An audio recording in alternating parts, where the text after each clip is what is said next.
Easy lang. Yan. Para makunan lahat. Para sabay-sabay na lahat, ha? Okay, tama. Dali. Okay. May suspense, may suspense. Okay na yan. Okay. Okay. Okay. Kuya, baba ng konti. Baba ng. Yan. Okay? Baba pa ng konti, baba pa ng konti. yan. Okay na? O, sige. Okay. Good morning po. Magandang umaga po sa inyong lahat. Maraming salamat po. Nandito po kayo. Yung mga questions po ninyo, kay Attorney Danao na lang po, siya na lang po sasagot. Maraming salamat and God bless us all. Thank you po. Ilan po kayo nag-file, sir? Sir, Okay. Attorney Max, Sige, confident ba mga kuan? Okay, sige na, ha? 5 minutes, 10 minutes, ha? Okay. Sige, unang tanong. Okay, ang pinail po namin is isang criminal case po dahil sa paglabag ng Section 8A, RA 9160 na naamendihan ng RA 11521. Ang sinasabi po sa batas ay bawal po na isiwalat ng AMLAC kahit anong informasyon na nalakap nila sa mga bangko. So yun po yung sinasandigan namin, yung Section 8A po ng RA 9160. Sir, nakakamang they have the power daw ang Congress at submit na power.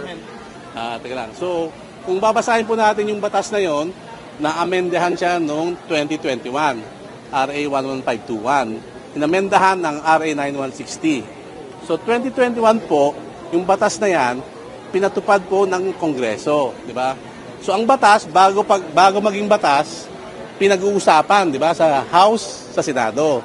So kung meron silang gustong exception doon sa batas na yon, dapat nilagay nila.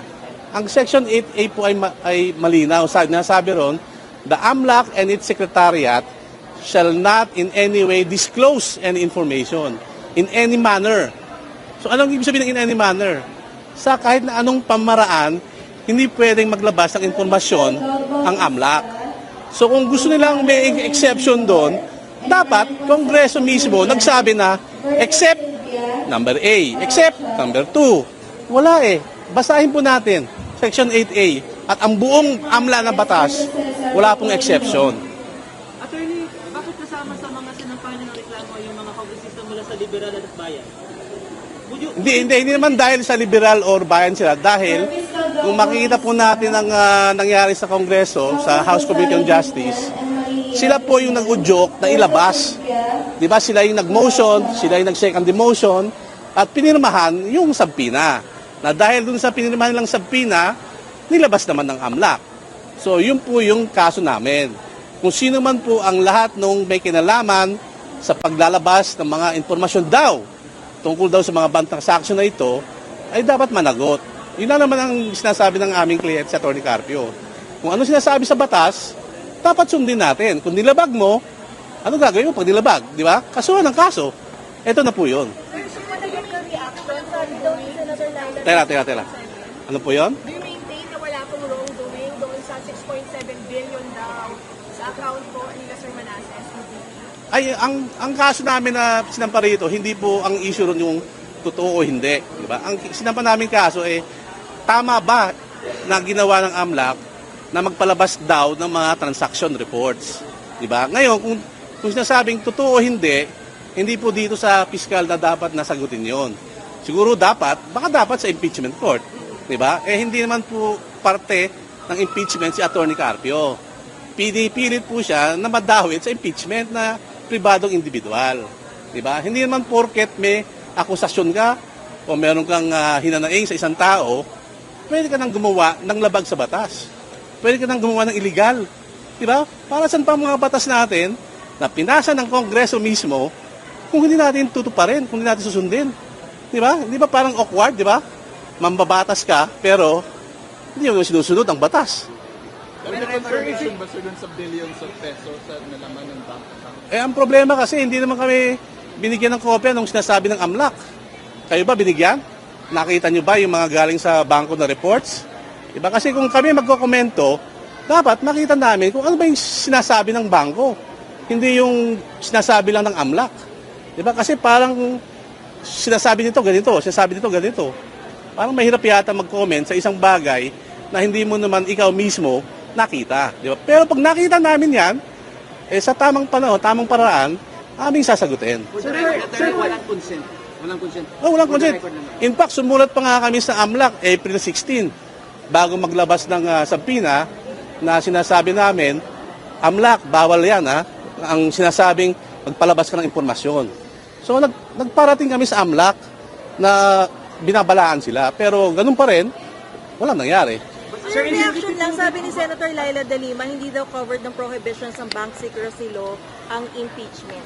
Kasi ang bank secrecy law, di ba, RA 1405. 1955 pa yan na batas. May exceptions nga doon, sinasabi niya, di ba? Pero itong sinasabi naming batas na kanilang nilabag, 2021 na batas. Amending? Hindi. Bagong batas to ng AMLA. Itong batas na to, ang nag-create sa AMLA. So, dahil nga meron silang maraming kapangyarihan, minabuti ng Kongreso na bigyan din ng limitasyon. Diba? Kasi sabi nga sa Spider-Man, diba? With great powers comes great responsibility. Diba? So, kung meron kang ganung power, meron din mga limitasyon ng Kongreso. At ang limitasyon na yon, ang AMLA, hindi sila pwedeng basta-basta lang magpalabas ng mga impormasyon. So, in any manner nga, basahin yung Section 8A. So sir, kahit mag-proceed ito sa Senado na tatayong impeachment court, you're saying na hindi rin to allowed na ilabas yung mga bank transactions and bank records ng Vice at ni Sir Carpio? Hindi, ang sinasabi namin, yung AMLA, bawal maglabas ang AMLA ng kahit anong impormasyon. Ngayon, kung gusto lang usisain yung mga bank reports, bank information, meron namang paraan sa batas. Diba? Pero ang sinasabi namin, yung AMLA mismo, hindi pwede maglabas ng kahit anumang impormasyon na nakuha nila galing sa mga bangko. Ngayon, nasa batas naman kung paano legal na paraan para kumuha ng bank information. Nasa batas din naman yon. Pero ang sinasabi lang namin, AMLA mismo, ang Kongreso mismo nagsasabi, bawal ka AMLA. Bawal ka maglabas ng kahit anong impormasyon. Sir, for the record po, hindi po tayo maglalabas din ng yung AMLA report sa Senate na sa impeachment court. Hindi naman kami pwede maglabas Kasi ang AMLA, siya ang dapat na maglabas ng impormasyon. Diba? Ang AMLA kasi, kung titignan yung batas, ang AMLA ay ginawa para sa money laundering. Diba? Para siya mag-imbestiga ng mga money laundering acts. Ngayon, hindi mo po pwede namang gawin na wala ka namang money laundering na fina-file, tapos magsisiwalat ka ng mga impormasyon. Yun ang pinapahintulot na ayaw ng batas. Na sinasabi ng batas, bawal yan, pwede kang makulong 8 years. Okay? Kaya, kung susundin natin ng batas, wala sanang problema. Wala sana to Diba? Kumuha sila ng bank inquiry order. Nasa batas naman yan, pwede sila mag-apply sa CA. Diba? E di, kung sundin natin ang batas, wala namang maagrabyado.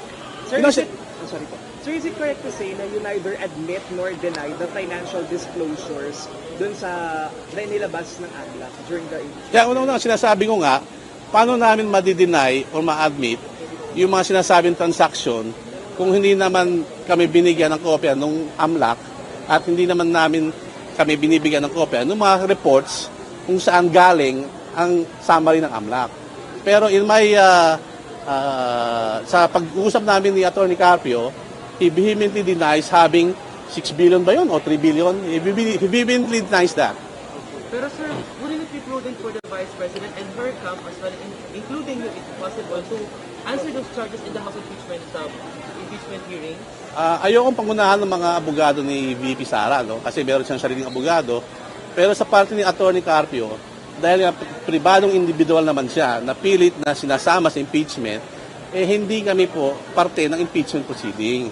Diba? Hindi namin kailangan na sagutin ang mga sinasabi nila Attorney De Lima, sila Congressman Luistro, di ba? Kasi hindi naman kami parte ng impeachment proceeding Kaya kami nagtataka, bakit pilit na sinasama kami sa impeachment proceeding, di ba? 2006 hanggang 2025. Di ba? Yun ang covered ng subpoena. Di ba? Hindi naman siya politiko, si Atty. Carpio. Di ba? So kayo kung nasa lugar niya, kayo na simpleng tao lang, di ba? Bigla na lang lumabas ang kaluluwa nyo, di ba? Since birth, Hindi ba kayo aalma? Kasi may batas naman na bawal. Pero sir, yung allegation na tumanggap ang pamilya ng bise ng pera mula kay Samuel Uy, alam ba yon ni Attorney Carpio? Does he have a knowledge kung may mga ganong pagpasok ng pera, ng deposits? Unang-una, sinasabi ko nga, I think Attorney Carpio will not be in a position to answer those questions. Kasi nga, hindi naman siya parte ng impeachment proceeding at unang-una, sinasabi, transaction yun ni VP Sara, allegedly. Diba? So I think the lawyers of VP Sara can adequately answer that. And I think they have, no? They have denied it through Attorney Michael Powa. I think na-monitor nyo naman yun, yung mga statements ni Attorney Mike Powa at yung mga abogado nila kay Fortune Narbasa. Sir, ano yun? Si VP Sara lang ang may hawak ng bank accounts na yun. Walang ginagalaw doon si Attorney Carpio. Yung nga, hindi nga rin namin masabi nga kasi una-una sabi ko nga, maraming mga accounts, iba-iba naman ang accounts, di ba? Lahat naman siguro tayo iba-ibang accounts, hindi lang isa. So, hanggat sinasabi ng AMLAC na mabigyan kami ng kopya kung saan nanggaling ang mga sinasabi nilang mga summary of transactions, di ba? Mahirap mag-speculate, di ba? Hindi pwede mag-speculate sa isang bagay na hindi mo naman alam kung ano talaga yung specific transaction na sinasabi nila. Sir, let's... I think that should be properly addressed by the lawyers of VP Sara, no? Sir, last hearing, pinospone ng mga lawmakers yung pagbukas ng BIR records of Attorney Carpio and Vice President Sara Duterte. And I understand Attorney Carpio's another petition questioning that move. I mean, yung pagsubmit. Yung sa BIR records. BIR? Yes po. Oh. Ngayong April 29, pagdedesisyonan daw kung bubuksan o hindi. Ano po yung comment natin dun sa... Well, unang-una, sumagot ng OSG dun sa petisyon na sinampa namin sa RTC para pigilin, no, yung paglabas ng mga annual tax returns na yon, no. At ang nangyari na monitor din namin na sinelyuhan naman, no, ng BIR Commissioner. Ngayon, kung alam mo na may kaso, di ba? At alam na nila na may kaso, hindi ba dapat parang antayin muna ang desisyon ng korte, di ba? Kasi judicial courtesy yan, di ba? Alam mo na magdidesisyon ng korte, bakit mo pangungunahan? Diba? Nasa sa kanila yun kung anong gagawin nila. But may initial resolution ng TRO, denying ang TRO dahil nga daw moot, di ba? Pero sabi namin, nag-motion for reconsideration kami kasi hindi pwedeng moot kasi nga sinelyuhan naman eh. So ang broader issue rito, pwede bang gamitin, no, ng House Committee on Justice ang tax returns? Di ba? Pwede ba lang gamitin nang walang consent ng mga taxpayers? Sir, should the lawmakers decide to open the box sa Wednesday, is this another para opportunity for the camp of Attorney Carpio to challenge again that move sa court if ever lang buksan nila yung BIR record? Kung mangyayari na yun, then we will just have to inform the court, no? Kasi may kaso na yan. We will just inform the court na itong ginawa nila and then let the court decide if whether or not that action of the supposed future action of the House Committee on Justice is constitutive of contempt or not, no? Sir, sinabi po ni Congressman Joel Suman na yung ginagawa po nilang hearings, including sa pagbukas ng mga salin and bank records ng Vice President and her family, ay hindi po siya fishing expedition. Do you still maintain, or does your camp still maintain, that what the House is doing is already, it can be considered as a fishing expedition or not? Well, I don't want to comment on the side of VP Sara as the subject of the impeachment. But as for Attorney Mans, siyempre sa amin fishing expedition, di ba? Di ba ang posisyon lang naman ng impeachable officer as Vice President 2022 to 2025, di ba? Pero kung makikita niyo yung tax returns na gusto lang buksan 2006, di ba? Tapos itong gusto lang bank reports 2006 din. So 2006 to 2021, hindi ba fishing expedition yun na hindi naman unang-una, hindi naman covered ng term ni VP Sara. Pangalawa, si Attorney Carpio, hindi naman siya politiko. Bakit kailangan mo pang usisahin ng tax returns niya at saka kanyang mga bank transactions, di ba? It's a fishing expedition precisely because of the all-encompassing and malawak na gusto nilang impormasyon. Di ba? Kung sabi nga nila, sufficient in form and substance na yung complaint, bakit ka pa kailangan kumuha ng ebidensya? Di ba? Sabi na okay na yung complaint. tama na sa form, tama sa substance. Di ba? So bakit meron pa tayong ganito na mga nangyayari na sinasabpi na pa yung mga tax returns, sinasabpi na pa yung mga bank transactions prior to 2022. Ha? From 2006 to 2022. So a period of around 16 years. Di ba? Hindi ba phishing yun? Ayun, sumagot. Di ba? Okay? Sir. Ano yun? You're ready to face the Senate impeachment court kung itatransmit ito. I don't think we can properly appear in the impeachment court. Kasi unang-una, hindi naman subject sa impeachment si Attorney Carpio. Diba? Siya ay pribadong individual at ang abogado ni Attorney Carpio at abogado ni VP Sara ay magkaiba naman. So I think we have to respect the different lawyers, no, kay VP Sara. No? I think if you have any questions regarding the impeachment proceedings, they are the best ones to answer that. Thank you, sir. Okay? Okay na? Thank you, thank you. Ano daw? Ay, yung papel.